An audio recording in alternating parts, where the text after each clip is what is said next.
La Universidad Autónoma del Estado de Hidalgo, su patronato universitario, a través de la División de Extensión de la Cultura, le dan la más cordial bienvenida a la 34ª edición de la Feria Universitaria del Libro 2021, en su modalidad virtual.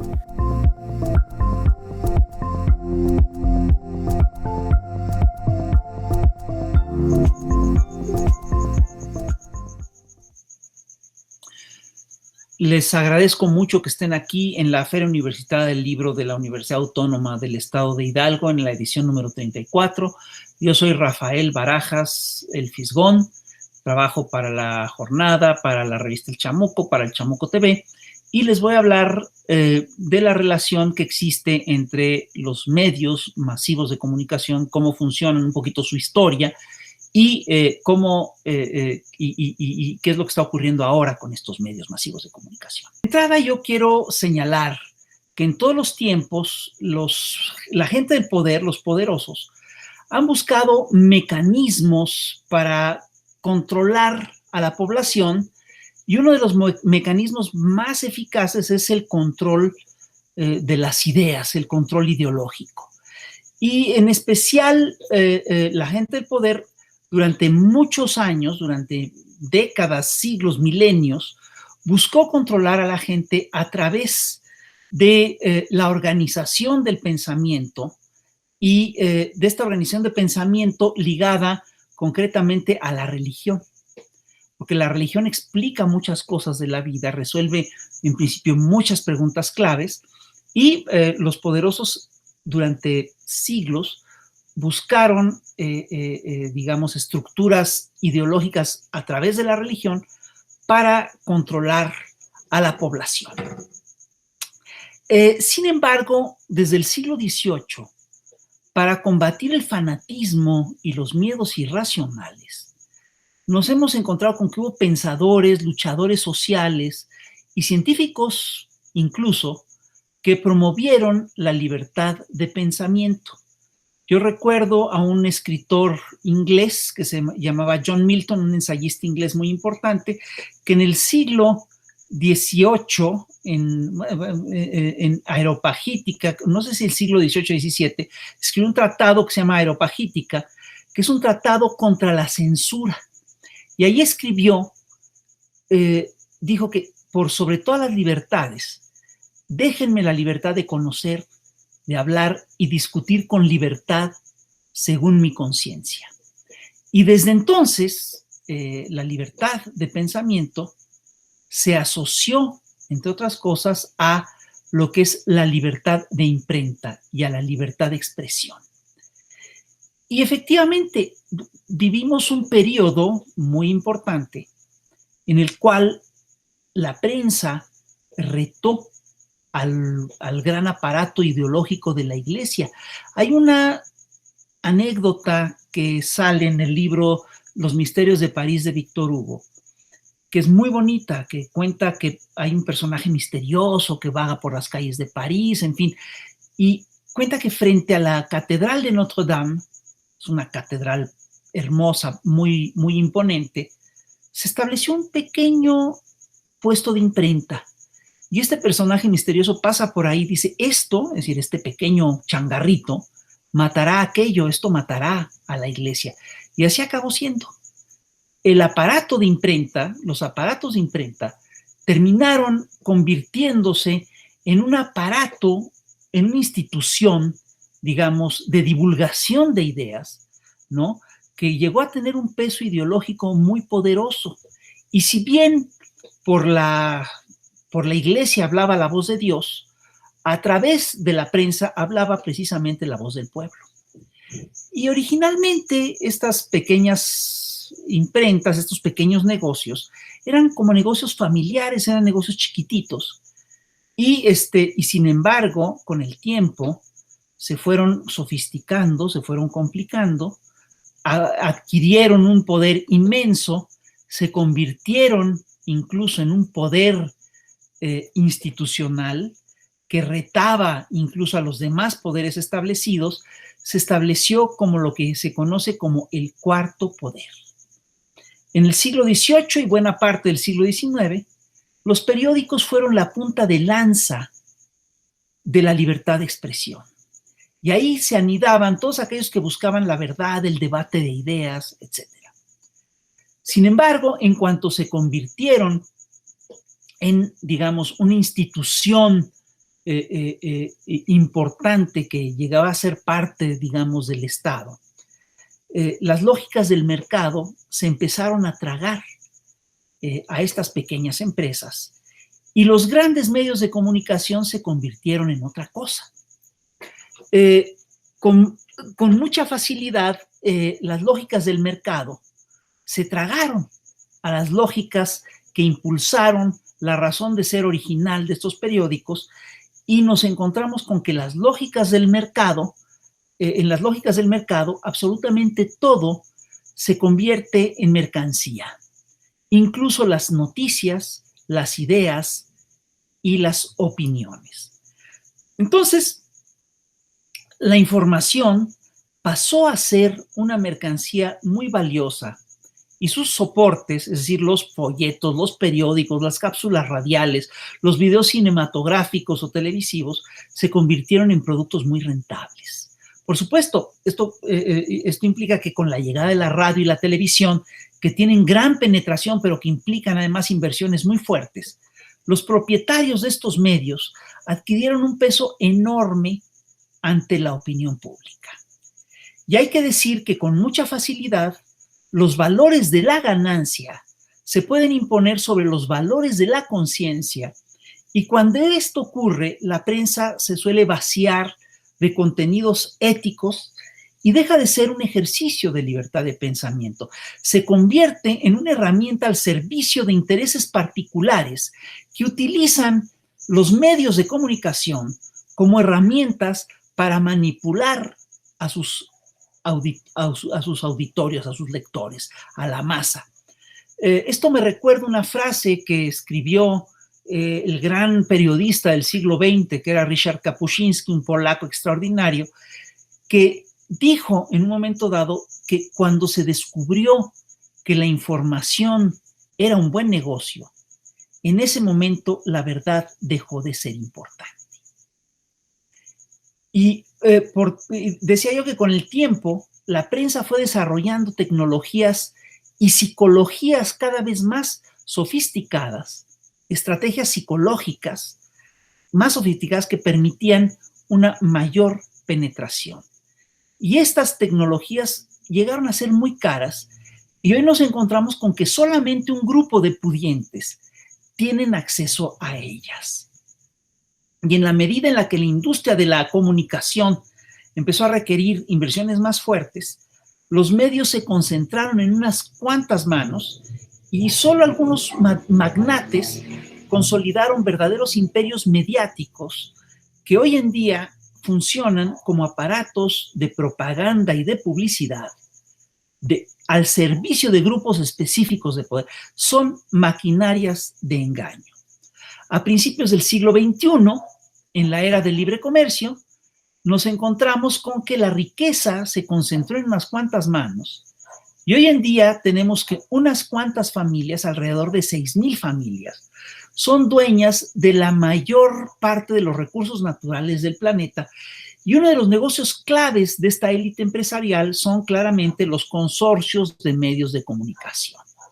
Es decir, consorcios que combinan televisión, radio, periódicos, prensa y hasta redes sociales, ¿no? Hoy en día, unas cuantas familias son propietarias, son dueñas de los principales consorcios informativos de todos los países de América Latina. O Globo domina el aparato comunicativo en Brasil. El Clarín dicta lo que se discute en Argentina. El Grupo Cisneros dicta lo que se dice en Venezuela, la casa editorial El Tiempo dicta lo que se dice en Colombia, y en México durante años Televisa y TV Azteca dictaron lo que se debatía. Ahora, estos monopolios, que con mucha frecuencia son monopolios televisivos, defienden esencialmente los intereses de grupos de capitanes de empresas a nivel local y a nivel mundial. Y esto se ve claramente cuando analizamos quiénes están detrás de estas empresas, quienes conforman estos consejos de administración. Entonces, por ejemplo, en el Consejo de Administración de Televisa, hasta hace poquito, supongo que todavía esto sigue siendo así, estaban los principales empresarios de México.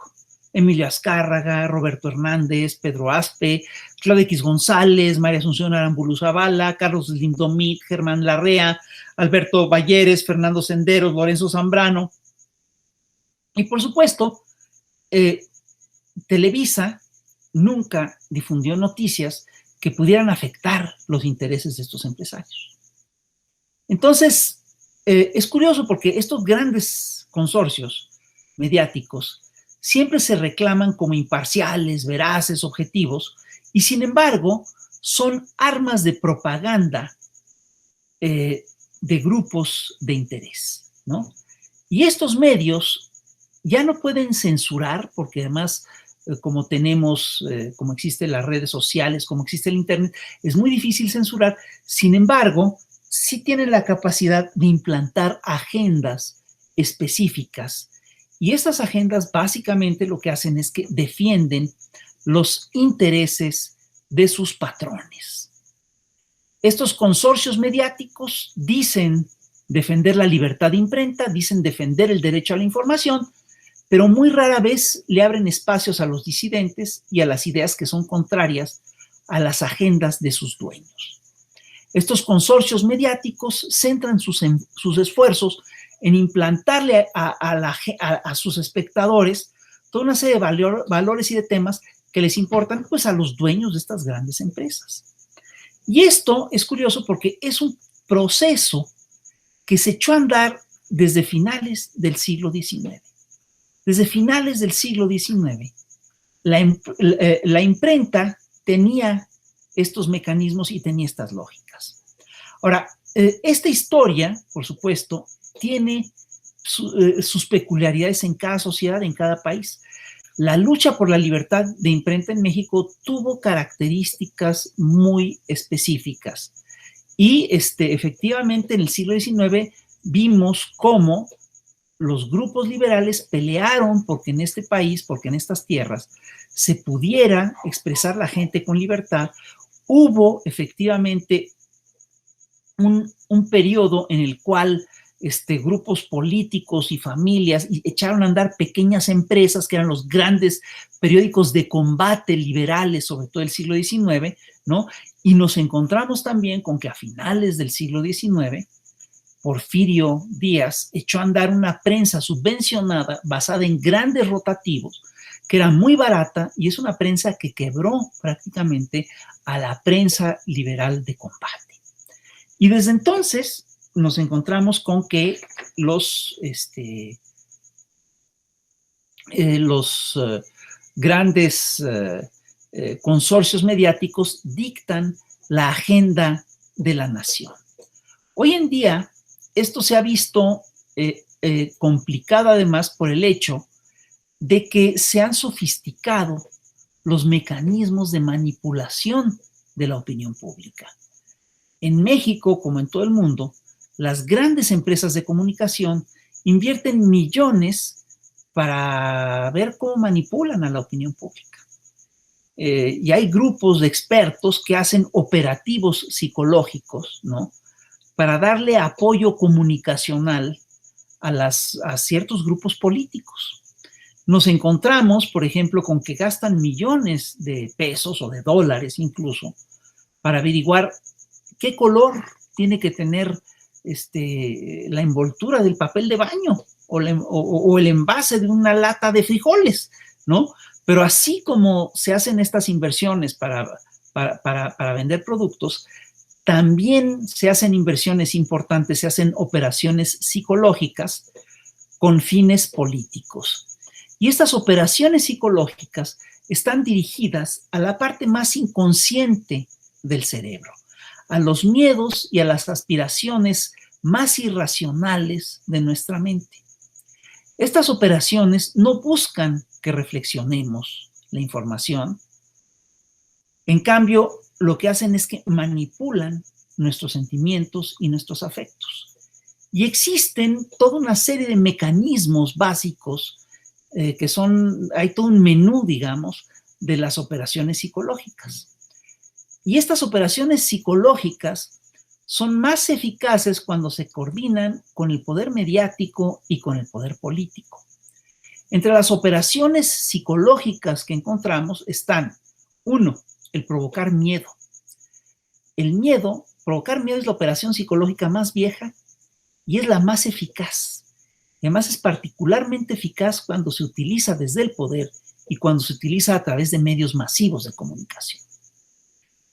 Una segunda fase de estas operaciones psicológicas es establecer un peligro que amenaza a la colectividad. Esto, entre otras cosas, este ardid fue puesto en práctica con gran eficacia por los aparatos de propaganda de los gobiernos fascistas antes de la Segunda Guerra Mundial y a lo largo de la Segunda Guerra Mundial. Y los mecanismos son muy claros. El miedo paraliza, inhibe la protesta, divide a la comunidad y además la invención de un enemigo común suele cohesionar a la sociedad. El paso siguiente, ya que se provocó miedo, ya que se estableció un peligro, que existe un peligro, lo que sigue es promover el odio.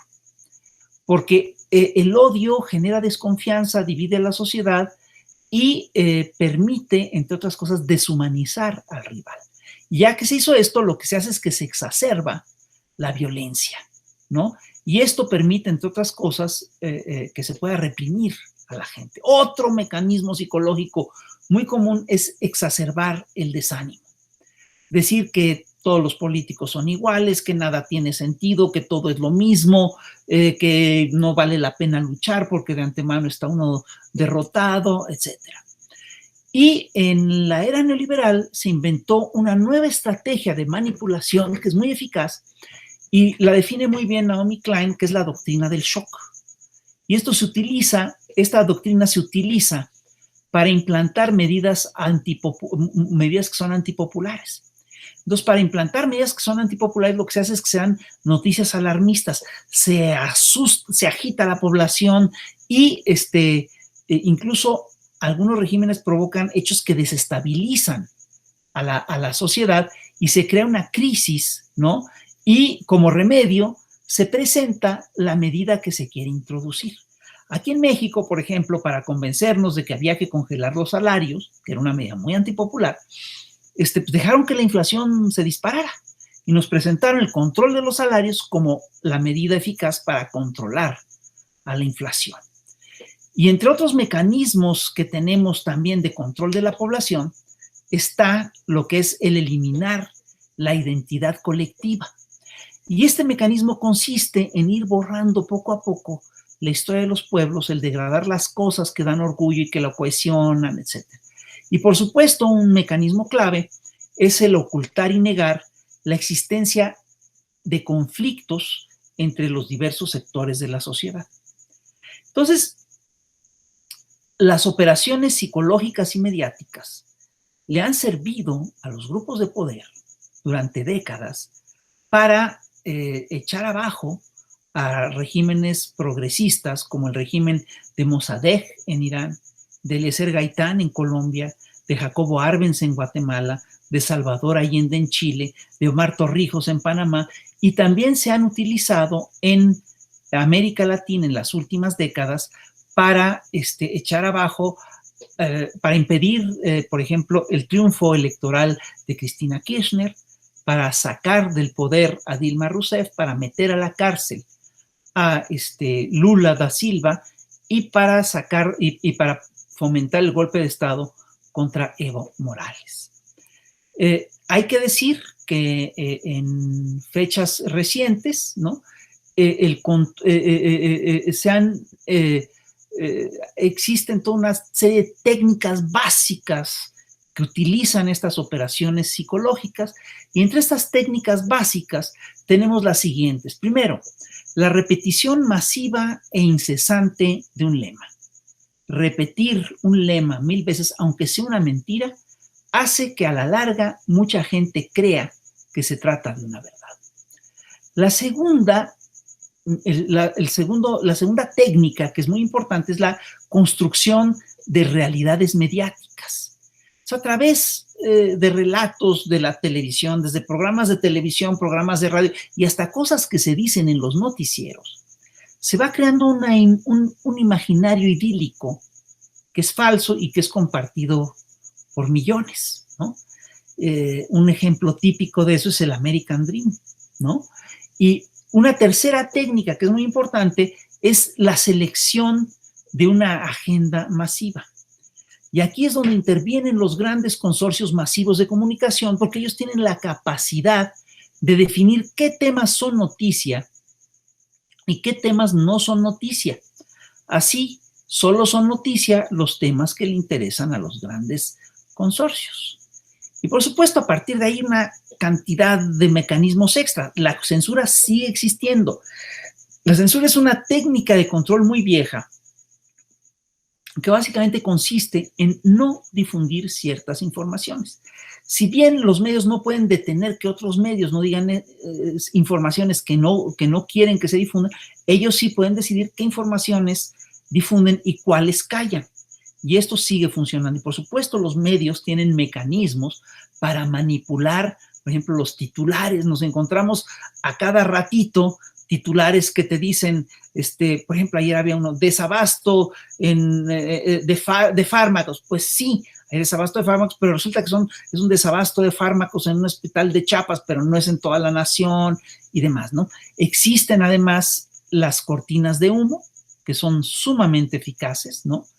Y existe además la forma de manipular la noticia, que consiste en sacar de contexto, en tergiversar una información e ir cambiando, jugar con las imágenes para distorsionar la realidad. Sacarte una imagen y decir, esta imagen es tal cosa, cuando en realidad es otra, ¿no?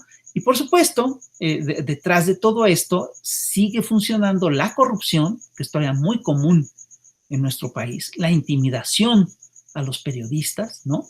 Que hoy en día es un mecanismo muy utilizado por grupos de poder y sobre todo por grupos de la delincuencia organizada, la propagación de rumores, que es muy utilizada en la radio, y el uso de lo emocional sobre la razón.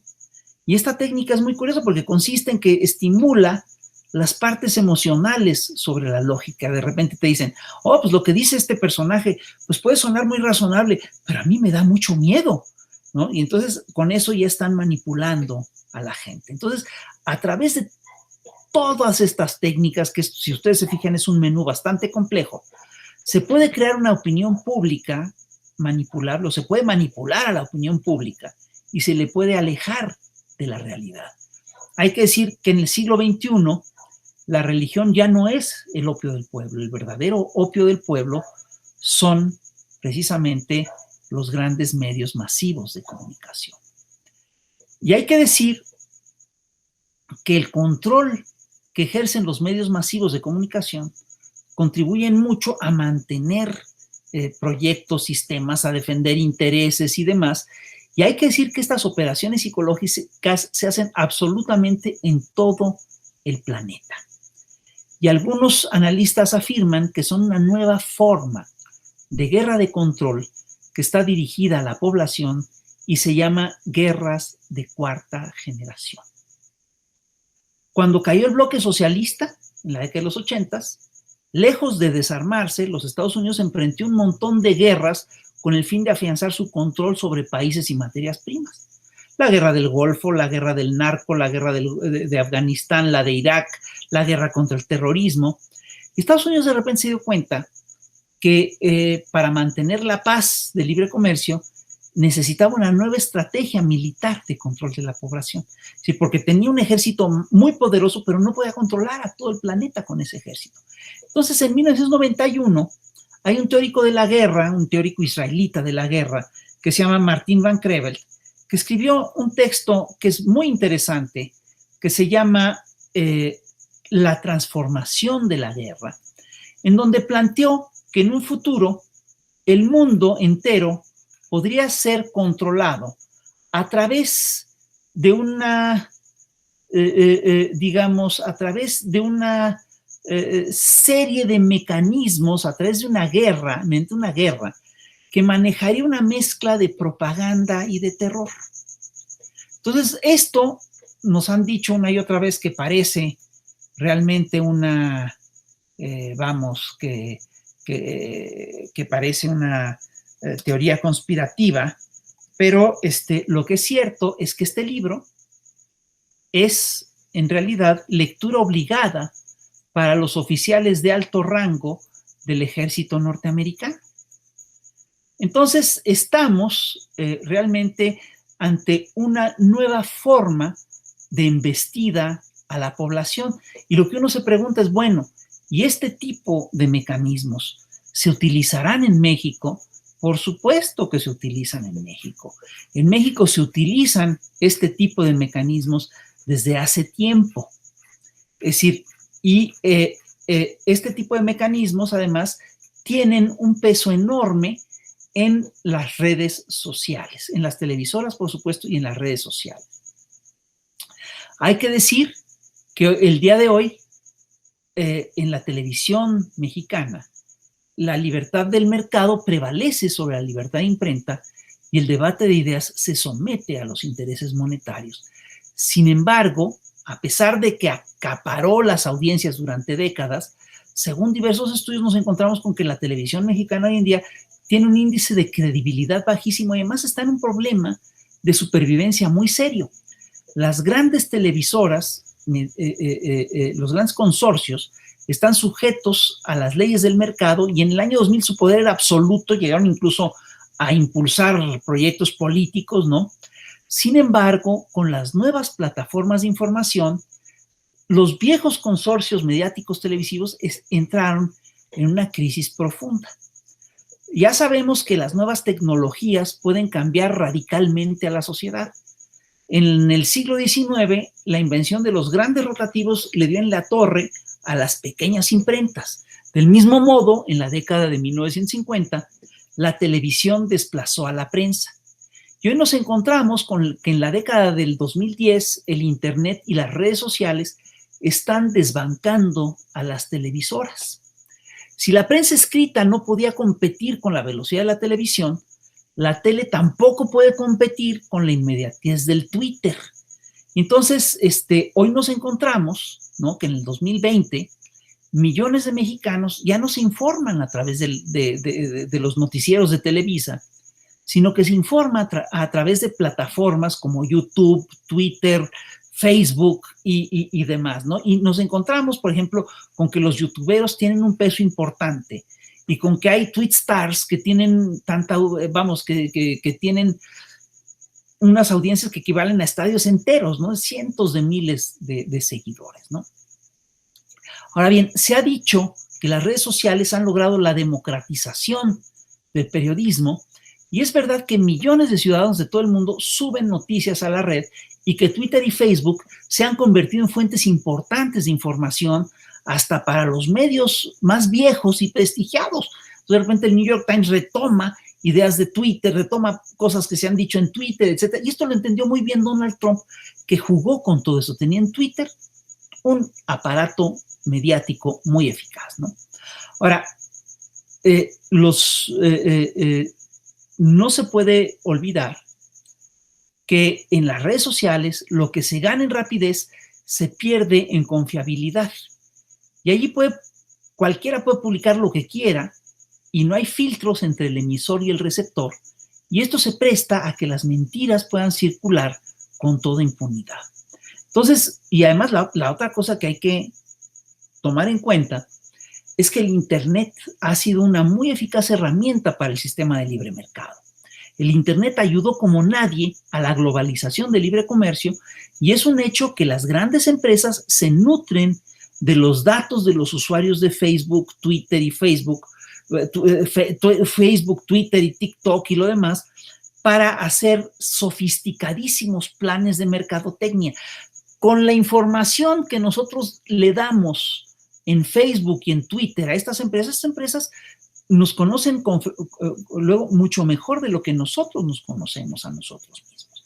Hay el algoritmo de Twitter, el algoritmo de Facebook, perdón, parece que puede detectar incluso antes del adolescente, si un adolescente tiene ¿Es homosexual o no? Por las páginas que consulta, por las preocupaciones que tiene, por las preguntas que hace, etcétera, etcétera, etcétera. Y claro que estas grandes empresas pueden tener un peso, pueden utilizar esta información con motivos políticos. Así nos encontramos con el caso de Cambridge Analytica, una empresa británica que se metió a la elección norteamericana del 2016 y con dinero, con hackers, con publicistas, con diseñadores, con psicólogos de masas, elaboró una estrategia muy sofisticada para manipular a un sector de la opinión pública en una zona específica de Estados Unidos y hacer que Donald Trump ganara la elección. En México está muy documentado cómo en la elección del 2018 un grupo de tarea impulsó una cosa que se llama Operación Berlín, que tenía una agenda política muy específica. Y hoy en día nos encontramos con que en plena emergencia sanitaria del COVID, hay operaciones psicológicas muy fuertes, entre otras cosas, para darle miedo a la gente. Esto ocurrió muy concretamente en España, donde se dio una colisión progresista entre el PSOE y Podemos, ¿no? Y en plena crisis del coronavirus, el jefe de gobierno, Pedro Sánchez, denunció que la derecha de ese país había utilizado 1,5 millones, fíjense bien, 1,5 millones de cuentas falsas para difundir cientos de bulos, de mentiras, de fake news y sembrar alarma en la población. La intención de esta andanada era muy clara: infundir miedo en la población para desacreditar a aquel gobierno. Entonces, lo que yo les quiero decir es que tenemos que tomar en cuenta, tenemos que entender que las redes sociales han democratizado la información. Sin embargo, son un territorio en disputa, ¿no? Pusieron en crisis a los viejos aparatos de control mediático, pero es un hecho que ya existen tecnologías para manipular a las redes sociales. Entre otras cosas, tenemos operativos de redes, digamos, con granjas de bots, ¿no? Que pueden manipular la información y que pueden implantar tendencias, noticias y demás. Los ejércitos de bots son mercenarios que cobran por mentir, distorsionar, por implantar información. Juegan un papel muy similar al que tuvieron en su momento los informadores de la televisión, en la medida en la que tratan a la información como una mercancía sin contenidos éticos, y les da igual difundir una mentira que una propaganda y lo demás. Lo que les importa es cobrar, ¿no?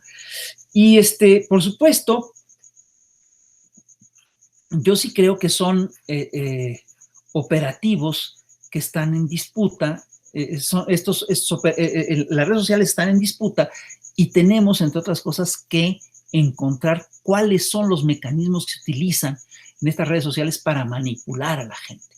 Entonces hay que tener cuidado porque los grandes medios masivos de comunicación siguen teniendo un peso enorme, pero ya no son el monopolio que eran en el año 2000. Todo esto ha cambiado y yo estoy convencido de que el gran remedio, la gran estrategia que tenemos para desarticular todas estas escuelas de mentiras es lisa y llanamente prepararnos, buscar la verdad, informarnos y tener una población que esté ampliamente documentada y que simplemente entienda cómo funciona el mundo y que también entienda cómo funcionan los consorcios mediáticos y las redes sociales de comunicación. Y bueno, esto es todo lo que les quiero decir. Muchísimas gracias por escuchar y ya se me acabó el tiempo.